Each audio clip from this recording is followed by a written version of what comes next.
حیدرآبادی مسالہ chicken biryani تیار ہے، چلیے اسے پروستے ہیں، اوپر سے تھوڑا گرم مسالہ چھڑکتے ہیں، بس تیار ہے، کھانے کا مزہ لیجیے۔ السلام علیکم۔ عجیب مرغی بریانی کی کہانی، جس کے کردار ہیں رشید، عائشہ، فہد، بابا نور، حسن اور گاؤں والے۔ گاؤں کے کنارے ایک چھوٹی سی دکان میں رشید بریانی بنا رہا تھا۔ ہر صبح وہ مرغی کو دھو کر مسالے میں میرینیٹ کرتا اور چمچہ اور برتن صاف کر کے ہر چیز کو مکمل دھیان سے تیار کرتا، لیکن لوگ زیادہ نہیں آتے تھے۔ گاؤں والے اکثر فہد کی سستی اور جلد تیار ہونے والی بریانی خریدتے تھے۔ رشید، میں دن رات محنت کر رہا ہوں، لیکن لوگ میری بریانی کیوں نہیں لیتے؟ عائشہ، بیوی، ناراض۔ رشید، بس اب کافی ہے، یہ دکان چھوڑ دو، ہم کچھ اور سوچیں گے، تمہاری محنت ضائع ہو رہی ہے۔ رشید نے دل شکستہ ہو کر باہر نکل گیا، گاؤں کے کنارے خاموش جگہ پر بیٹھ گیا۔ وہ آسمان کی طرف دیکھتا ہے اور سوچتا ہے کہ اب آگے کیا ہوگا۔ ہوا ہلکی ہلکی چل رہی تھی، پرندے دور کہیں چہچہا رہے تھے، اور رشید کے دل میں خالی پن چھا گیا تھا۔ وہ سوچ رہا تھا کہ شاید اب کچھ بھی ٹھیک نہیں ہوگا۔ اب ہوتا ہے بابا نور کی آمد۔ اتنے میں ایک حکیم بابا نور سفید لباس اور لمبی داڑھی کے ساتھ نظر آئے۔ ہاتھ میں چھتری تھی اور ان کی نظر میں سنجیدگی اور دانائی جھلک رہی تھی۔ بابا نور: رشید، تم اداس کیوں بیٹھے ہو؟ میں جانتا ہوں تمہارے کام میں دشواری ہے، یہ جادوئی قطرہ تمہاری بریانی کو خاص کر دے گا، لیکن ایک شرط ہے، صرف ایک قطرہ استعمال کرنا۔ رشید شکر ادا کرتا ہوا وہاں سے نکلا۔ بابا نور، میں وعدہ کرتا ہوں صرف ایک قطرہ ہی ڈالوں گا۔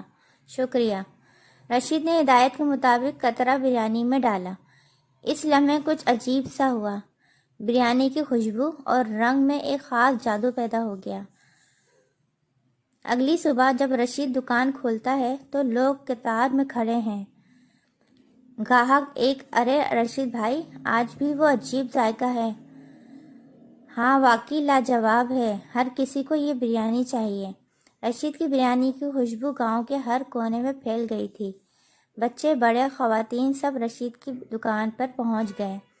رشید خوش ہو گیا، اس کے چہرے پر مسکراہٹ تھی اور دل میں امید جاگ اٹھی۔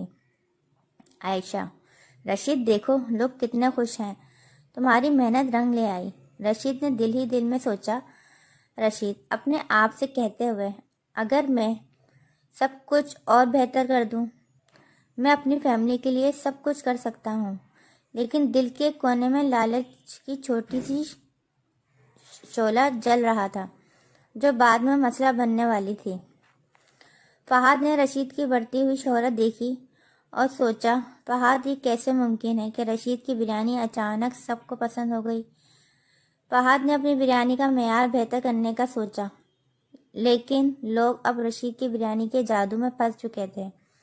رشید خوش تھا، لیکن اس سے زیادہ منافع کی خواہش ہونے لگی۔ دل کہہ رہا تھا، اگر میں 2 قطرے ڈال دوں تو زیادہ لوگ آئیں گے اور زیادہ پیسے ملیں گے۔ رشید نے اصول توڑ دیا اور زیادہ قطرے ڈالنے لگا، لیکن جادو جلد ہی ختم ہو گیا۔ بریانی کا ذائقہ پہلا جیسا نہ رہا، گاہک ناراض ہونے لگے اور حقیقت سامنے آ گئی۔ رشید کو سمجھ آ گیا کہ لالچ نے اس کی محنت اور جادو کو تباہ کر دیا ہے۔ عائشہ: رشید، یہ سبق ہے کہ کبھی بھی لالچ میں اصول نہیں توڑنے چاہیے۔ رشید نے اپنی غلطی تسلیم کی اور دوبارہ ایمانداری سے کام شروع کیا۔